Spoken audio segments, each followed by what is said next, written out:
Olá, meus amigos do Notícia em Foco, estamos começando o programa com mais esta edição, é claro, e a gente, no início, queremos agradecer a sua audiência aqui pela nossa TV Web. O programa, nesse momento, está sendo exibido pelas redes sociais, Twitter, né, o Instagram, o YouTube e, claro, pelo Facebook. A gente antecipa aqui os nossos agradecimentos. Conosco hoje, falando naturalmente de política, uma avaliação geral após aí essa, vamos dizer assim, essa vitória. Jair Bolsonaro, que na verdade já era esperada conforme as pesquisas divulgaram. Elcio Araújo, com o seu bom dia, boa tarde ou boa noite, vamos fazer uma breve análise do que foi essa vitória de Jair Bolsonaro.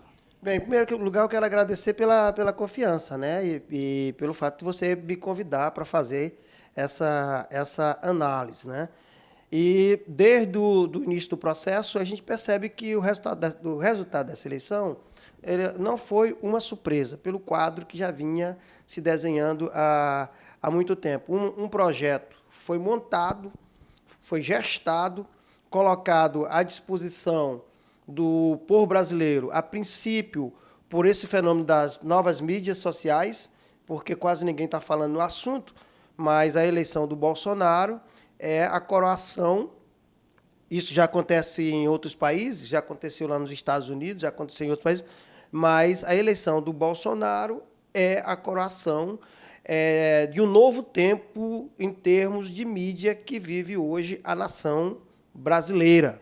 A nação brasileira aí flageando o cabo da Ciolo, não é? Então, muita gente subestimou o candidato que hoje ganhou a eleição, a princípio. Pensava-se que se tratava de fogo de palha, pensava-se que as ideias radicais colocadas por ele, a forma como ele apresentava essas ideias não iam prosperar, mas acontece que essas ideias já vinham prosperando há muito tempo e encontrando uma caixa de ressonância nas redes sociais. Foi feito um trabalho extremamente competente e quando a campanha ganhou para as ruas, o candidato já chegou com um capital eleitoral conquistado nas redes sociais, que hoje se consolida como um poderoso instrumento de comunicação, desde que se saiba usar. Ela é utilizada para o bem e utilizada para o mal. E ontem, se você percebeu, contrariando toda a história desse momento democrático que o Brasil vive nesses últimos anos, porque geralmente quando um candidato se elege, ele convoca a imprensa, é aquela formalidade toda, brasileiros e brasileiras, o cara vai saudar o que perdeu. Ele não fez nada disso, simplesmente ele pegou, foi para a mídia social, gravou primeiro na mídia social, no Facebook, depois foi que, de uma forma bem informal, ele fez uma espécie de pronunciamento. Então, é um novo tempo que se vive hoje no Brasil. Não se pode desprezar esse novo modelo de comunicação. O que tem que ocorrer é que as pessoas têm que ficar mais atentas para filtrar as informações que estão sendo recebidas. E com relação ainda a esse fenômeno de comunicação que foi Bolsonaro, que primeiro foi um fenômeno de comunicação, depois é que ele se transformou no fenômeno eleitoral. Né? Ninguém pode mais subestimar essas novas mídias. Né? Agora tem que ser com responsabilidade. Elson, a gente observa... eu acabei esquecendo um detalhe. Esse detalhe, eu vou até para reforçar da pergunta, a gente observa aqui, matemática feita por você, agora é real esses números, muita gente deixou de votar, muitos votos em brancos, nulo e muita abstenção. Isso faria a diferença para o outro candidato, caso esses votos fossem derramados em Haddad? Com certeza. Bem, ainda só para concluir o pensamento anterior, lembrando que formalmente o tempo de televisão... Eu sempre falava aqui, eu não sei se vocês lembram informalmente, que as pessoas estavam desprezando. Fulano não tem tempo na televisão, mas esqueceram do tempo digital. E eu comentava isso nos bastidores. O Elson comentou sempre isso nos bastidores, talvez não foi divulgado isso, mas as mídias sociais fez e vai continuar fazendo uma grande diferença. A pessoa, o candidato, não tem tempo aqui na TV Mas ele tem tempo no Facebook, no Instagram, no YouTube, tem tempo, foi o que aconteceu com esse fenômeno Jair Com Bolsonaro. certeza. Primeiro, repito, foi um fenômeno de comunicação. Isso, inclusive, é até um desafio aí para as faculdades, para a academia, fazer um estudo, né? Porque merece realmente um estudo sistemático esse fenômeno de comunicação. Primeiro, foi um fenômeno de comunicação, utilizando-se de todas as mídias livres, as mídias colocadas à disposição. E tanto é que quando foram perceber já era tarde demais. O fogo, como já que a coivara já estava, o fogo já estava alto, não deu mais para deter. Muito bem, nós temos um novo presidente e há uma expectativa muito grande em relação ao que vai sair da cabeça desse homem, né? Muita gente pensa que vai acontecer um milagre. Elegeu-se um presidente, então, a partir de hoje, com o novo presidente, nós vamos ser ofertados aí 13 milhões e meio de empregos para abrigar quem está desempregado. Todo mundo vai poder, a partir de hoje, botar um revólver na cintura e sair por aí, né? Não é bem assim. Há todo um processo legal. No meio de tudo isso, nós temos essa coisinha aqui chamada Constituição. No primeiro pronunciamento do Jair Bolsonaro, ele jurou fidelidade à Constituição, que é a nossa Constituição Cidadã de 1988, onde estão garantidos alguns direitos, alguns imexíveis, não tem essa palavra no vocabulário português, mas não se pode mexer, né, são as chamadas cláusulas pétreas, está lá no artigo 60, no parágrafo 4º da Constituição, que não poderá ser objeto de deliberação a proposta de emenda tendente a abolir. Aí tem uma série uma série de itens, mas o mais importante não se pode abolir os direitos e garantias individuais que estão lá, a maioria no artigo 5º, mas tem outros distribuídos ao longo da Constituição. Cabe agora a cada brasileiro, a cada cidadão, não permitir e estar pronto para reagir a qualquer tentativa, meu caro Ruflino, meu caro Cléber Carvalho, qualquer tentativa de se alterar, de se tirar direitos. E é isso que o cidadão brasileiro tem que ficar atento. O que está aqui não pode ser mexido. O que são as cláusulas pétreas? Não pode mudar para pior. Se mudar, só se for para melhor, para vir mais direitos, mais garantias. Então, não só o Supremo Tribunal Federal, não só a OAB, não só as entidades de classe, mas cada cidadão vai ter o dever de se insurgir contra qualquer tentativa de se retirar os direitos conquistados. Aqui está o suor, está a luta, está o sangue de muita gente que deu a própria vida. Essa luta não pode ser desprezada, né? A luta de muita gente para que a gente pudesse chegar até hoje a esse livro aqui, ao conteúdo dessa nossa Constituição. Muita gente sofreu, muita gente até perdeu a vida por isso aqui. E essa luta não pode ser desprezada. Então, que cada um se torne um guardião da Constituição. E o eleitor é sábio. Eu estava vendo aqui os números da eleição, né? O Bolsonaro ganhou a eleição com 55,13% dos votos dos brasileiros, contra 44%, é um número também muito grande, 44,87% votou no adversário. Isso traduzindo em votos, o Jair Bolsonaro teve 57.797.466 votos. Esperava-se mais eles. Com certeza. E já o Haddad teve 40.859 votos. É uma votação que não pode ser desprezada. Agora acompanhe. 2.486.591 votos brancos. Aí você pega 8.608.086 votos nulos. 8 milhões de brasileiros disseram anular o voto.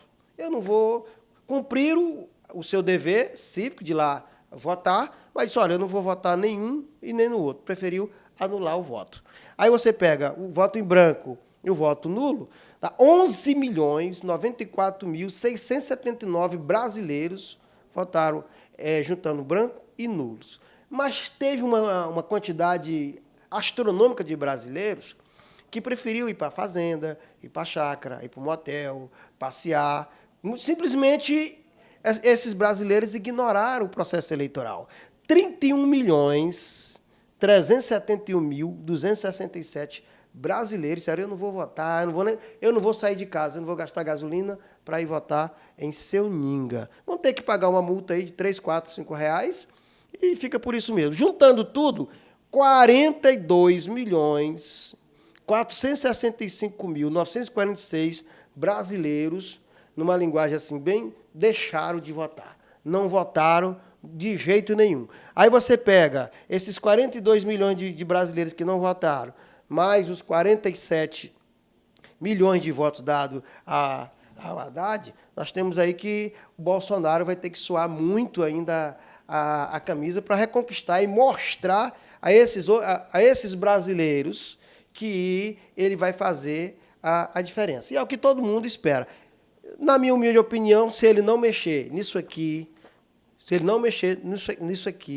se atuar no sentido de sanar esses problemas que estão atormentando a vida do brasileiro, que você pega a questão, não há nada mais cruel do que um pai de família acordar bem cedo e ver o filho chorando, pedindo um pão para tomar café, e o pai não ter R$1 para comprar 20 centavos, 30 centavos para comprar um pão. Essa é a situação de mais de 13 milhões de brasileiros. É esse um dos grandes desafios. E um outro desafio, e foi uma das bandeiras do Bolsonaro, é essa história de você sair de casa e correr o risco de voltar no caixão, ou desaparecer, de ser assaltado. Nós vamos aguardar, há uma expectativa muito grande. Agora, voltando ao início da minha fala, cabe a cada brasileiro, a cada cidadão, não permitir e se insurgir na menor iniciativa de se tentar interferir na conquista dos direitos garantidos na Constituição da República Federativa do Brasil.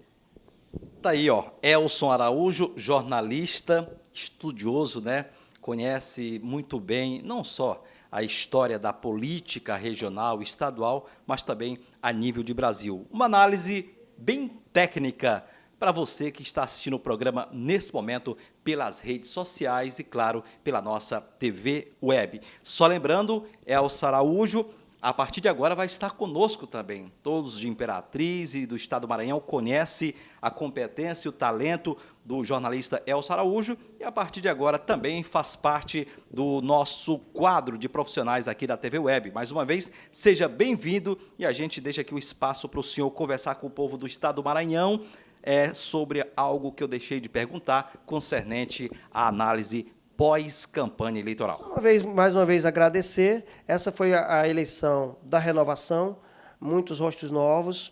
Isso no Brasil, se eu pegar um pouco da história do Brasil, você vai ver que já aconteceu em anos anteriores. Ocorre que muitos desses políticos novos foram atropelados pela ganância, pela obsessão pelo ter, e muitos desses políticos acabaram esquecendo a coletividade. A torcida que a gente faz é que esses novos atores da política no Brasil permaneçam, tenham, de certa forma, vida longa e cumpram com aquilo que prometeram. Porque até então, o que se observava, meu caro Ruflins, meu caro Kleber Carvalho?